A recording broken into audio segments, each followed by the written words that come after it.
The extra 2 miles. There's a famous expression in life that it's never crowded if you go the extra mile. Or what if you go the extra 2 miles?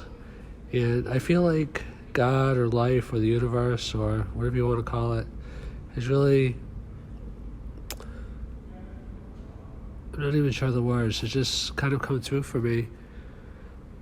I was telling my girlfriend yesterday that the biggest change in my life was when I went, I think, from thinking that the world happened to me to happen for me. Thank you, someone famous who taught me that.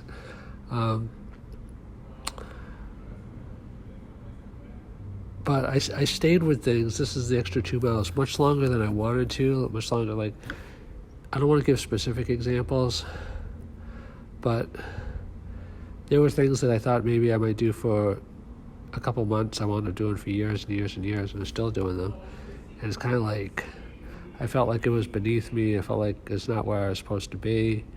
And but things sorted themselves out. I mean, the things that it felt like they were way beneath me kind of like evolved over time to be at the level that I wanted them to be at the beginning.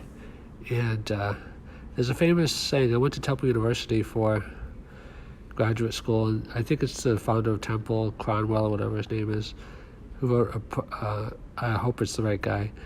He wrote a piece called Acres of Diamonds. The guy sold his property to find riches everywhere else, and then he came back to his own property later on, and there was like gold or diamonds right on his own property.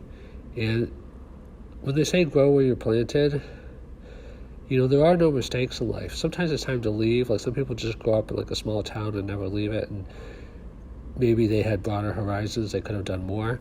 But if you have the opportunity and it's something that life is pushing you to do, then do it. But if life puts you in a place where you don't feel like you belong and you feel like you're kind of stuck there, consider like growing roots, and consider like transforming things from the inside as opposed to the outside, both in terms of your own spirit and the context that you have in life. And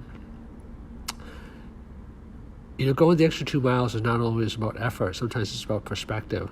Like they say in A Course in Miracles, I believe, it says it somewhere, it might be in A Course in Miracles, that a miracle is simply a shift to a higher perspective.